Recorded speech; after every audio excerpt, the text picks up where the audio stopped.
रामकृष्ण हरी. संत विचार हे केवळ ऐकण्यासाठी नसून ते जगण्यासाठी असतात. जेव्हा आयुष्य कठीण वाटू लागतं तेव्हा संतांचे शब्द आपल्याला प्रकाशाची वाट दाखवतात. आज आपण अशाच एका अभंगाचा अर्थ पाहणार आहोत जो तुमच्या मनातली नकारात्मकता दूर करून तुम्हाला नवी उभारी देईल. हा व्हिडिओ तुमच्या मित्रपरिवारासोबत नक्की शेअर करा, कारण आनंदाचे डोही आनंद तरंग हेच आपल्या जीवनाचं ध्येय असायला हवं. आयुष्यात अनेकदा आपल्याला असं वाटतं की देवाची भक्ती करण्यासाठी खूप अवघड मंत्र हवेत किंवा खूप मोठी पूजापाठ हवी. पण खरंच असं आहे का? साध्या सोप्या आणि बोबड्या शब्दात केलेली प्रार्थना देवाला ऐकू येते का? आजच्या या व्हिडिओमध्ये आपण संत नामदेव महाराजांच्या एका अशा अभंगाचा अर्थ जाणून घेणार आहोत. मित्रांनो, नामदेव महाराज म्हणतात की जसा वारा कोणत्या एका दिशेचा विचार करत नाही, तो सर्वत्र वाहतो, तसंच देवाचं प्रेम सुद्धा सर्वांसाठी सारखंच आहे. आपल्याला वाटतं की आपण खूप हुशार असायला हवं, आपल्याला चांगलं गाता यायला हवं, तरच देव प्रसन्न होईल. पण हा अभंग आपल्याला शिकवतो की तुमच्या मनात फक्त हरीचं नाव असायला हवं. मानवी जीवनात याचं महत्त्व असं आहे की आपण स्वतःला सतत इतरांशी तुलना करण्यात थकवून टाकतो.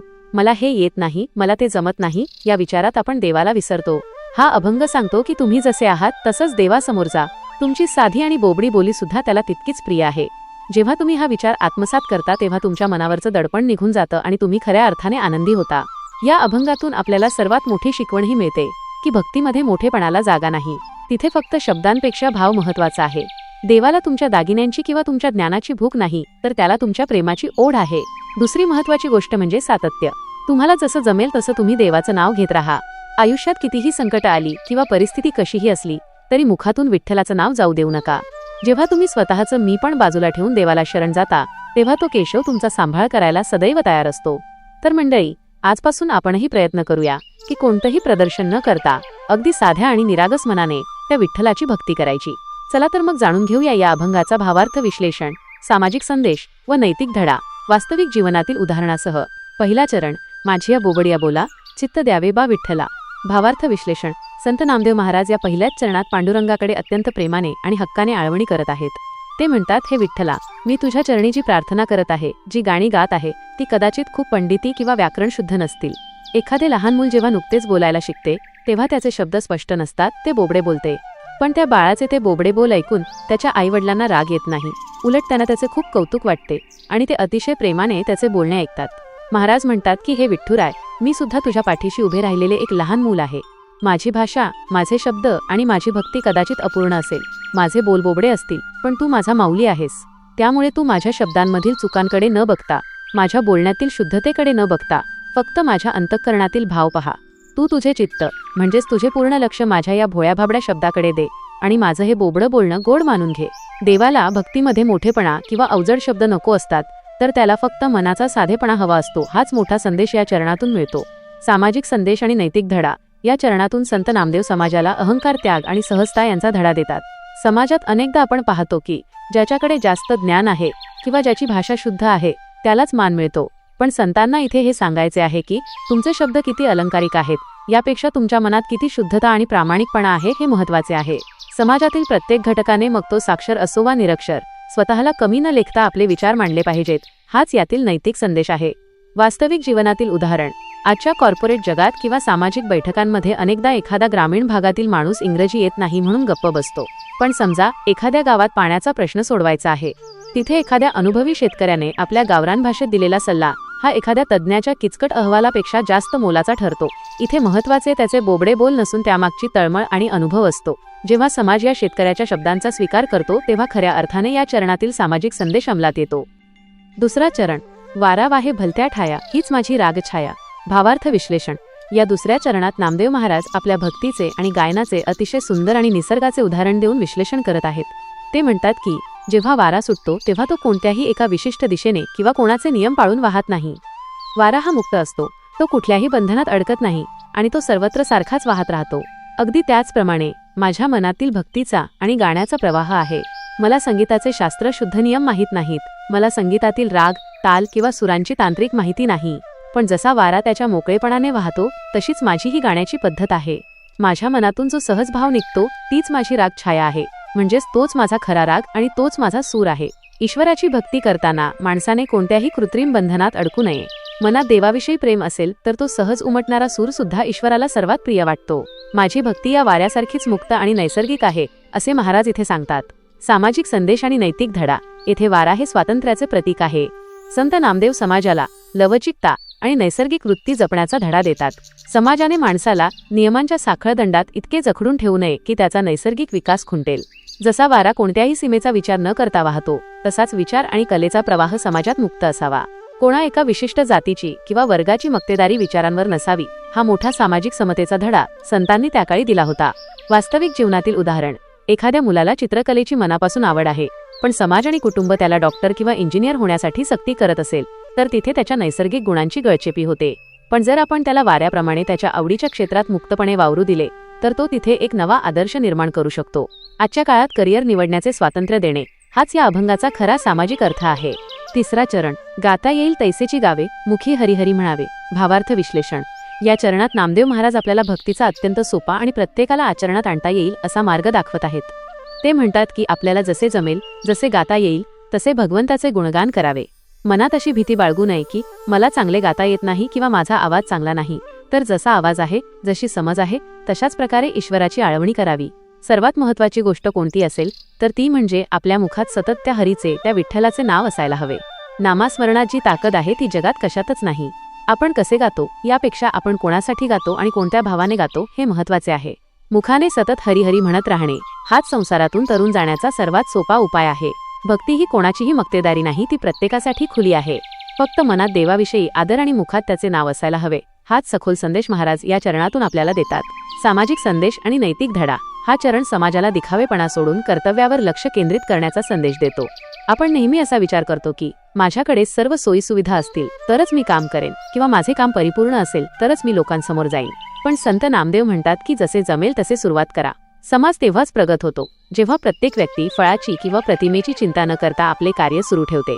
कर्म हेच श्रेष्ठ आहे आणि त्यात सातत्य हवे, हाच तो नैतिक धडा आहे. वास्तविक जीवनातील उदाहरण: समजा एखाद्या तरुणाला समाजसेवा करायची आहे. तो जर असा विचार करत बसला की जेव्हा माझ्याकडे लाखो रुपये येतील तेव्हाच मी गरीब मुलांना शिकवेन, तर तो कधीच सुरुवात करू शकणार नाही. पण जर त्याने आपल्याकडे असलेल्या तुटपुंज ज्ञानाने आणि उपलब्ध साधनांनी झोपडपट्टीतील 2 मुलांना शिकवायला सुरुवात केली, तर तेच त्याचे खरे हरिनाम ठरेल. समाजसेवेसाठी मोठे व्यासपीठ असण्यापेक्षा कामाची सुरुवात असणे महत्त्वाचे आहे. चौथा चरण: तन मन नेणू देवा, नामा विनवितो केशवा. भावार्थ विश्लेषण: या शेवटच्या आणि अत्यंत महत्त्वाच्या चरणात नामदेव महाराजांच्या शरणागतीची पराकाष्ठा दिसून येते. ते म्हणतात, हे देवा, मला माझे शरीर किंवा माझे मन कसे शुद्ध ठेवायचे याचे कोणतेही मोठे ज्ञान नाही. मी या शरीराच्या आणि मनाच्या पलीकडे जाऊन कोणतीही मोठी योगसाधना किंवा तपश्चर्या करू शकत नाही. मला या सांसारिक गोष्टींचे किंवा शरीराचे नियम काहीच समजत नाहीत. मी स्वतःला पूर्णपणे असमर्थ मानतो. पण हे केशवा, माझ्याकडे जरी काही नसले तरी माझ्याकडे तुझ्या नावाचे बळ आहे. मी फक्त तुझ्या नामाचा आश्रय घेतला आहे आणि याच नामाच्या बळावर मी तुला विनवणी करत आहे. नामदेव महाराज इथे स्वतःचा अहंकार पूर्णपणे शून्यावर आणतात आणि विठ्ठलाच्या चरणी लीन होतात. जेव्हा भक्त आपले तन, मन आणि संपूर्ण अस्तित्व देवाच्या चरणी अर्पण करतो आणि फक्त देवाचे नाव घेऊन त्याला साथ घालतो, तेव्हा भगवंताला प्रकट व्हावेच लागते. हाच या अभंगाचा अंतिम आणि अत्यंत सखोल गाभा आहे.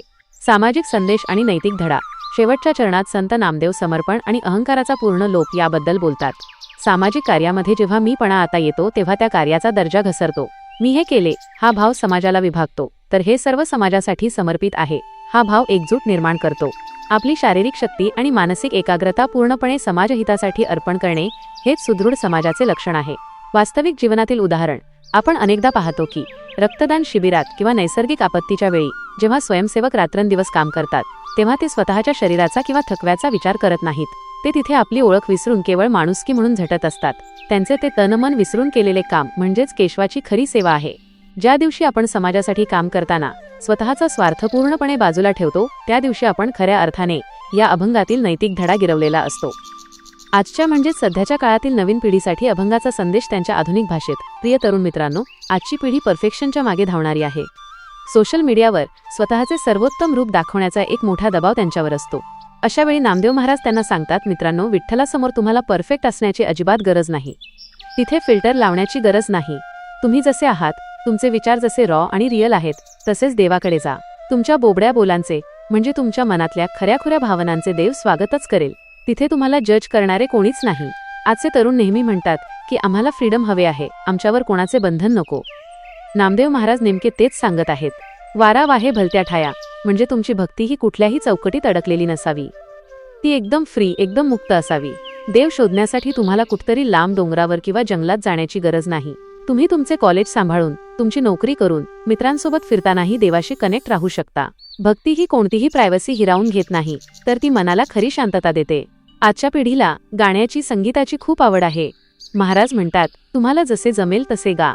याचा अर्थ असा की तुमच्याकडे जे कौशल्य आहे, जी कला आहे, ती प्रामाणिकपणे देवाच्या चरणी अर्पण करा. तुम्ही जर कोडिंग करत असाल तर ते इतके सुंदर करा की तोच तुमचा विठ्ठल बनेल. मुखाने देवाचे नाव घेणे म्हणजे फक्त जपमाळ ओढणे नव्हे, तर प्रत्येक कामात एक सकारात्मक चांगली ऊर्जा टिकवून ठेवणे होय. शेवटी तन मन नेणू देवा म्हणजे स्वतःला पूर्णपणे झोकून देणे. आजची पिढी जेव्हा एखाद्या ध्येयासाठी वेडी होते तेव्हा ती रात्रंदिवस एक करते. हाच विचार अध्यात्मात आणायचा आहे. जेव्हा आपण आपले इगो, आपले प्रॉब्लेम्स त्या सर्वोच्च शक्तीकडे म्हणजेच विठ्ठलाकडे सोपवून देतो, तेव्हा आपले आयुष्य खूप सोपे आणि सुंदर होते. तुमच्यासाठी आजची कृती. संत नामदेवांचा हा अभंग आपल्याला एक मोलाचा संदेश देतो की देव किंवा यश हे केवळ हुशार लोकांनाच मिळते असे नाही, तर ते भाव असणाऱ्या प्रत्येकाला मिळते. शब्दांपेक्षा भावना महत्त्वाची आहे. आज दिवसभरातून किमान 5 मिनिटे स्वतःशी किंवा देवाशी शांतपणे संवाद साधा. कोणतेही अवघड शब्द न वापरता तुमच्या मनातील भीती, आनंद किंवा इच्छा अगदी लहान मुलासारख्या व्यक्त करा. तुमची बोबडी भाषा ऐकायला तो विठ्ठल सदैव तयार आहे. फक्त तुम्ही बोलण्याची सुरुवात करा. धन्यवाद. श्रोते हो, परमेश्वरापर्यंत पोहोचण्यासाठी आपल्याला कोणत्याही अवघड मार्गाची गरज नाही. तुमचे शब्द साधे असले, तुमचे गाणे साधे असले, तरी जर तुमच्या मनात देवाप्रती निष्पाप प्रेम असेल, तर तो विठ्ठल तुमच्या प्रत्येक हाकेला धावून येतो. भक्ती म्हणजे केवळ मंत्रपठण नाही, तर भक्ती म्हणजे आपल्या लाडक्या देवासमोर आपले मन मोकळे करणे होय. आजचा हा भक्तीचा प्रवास तुम्हाला कसा वाटला हे कमेंटमध्ये नक्की सांगा. पुन्हा भेटूया नव्या संत वाड्मयाच्या अमृतरूपी दरबारात आणि नव्या भक्तिविद्येच्या संगतीत.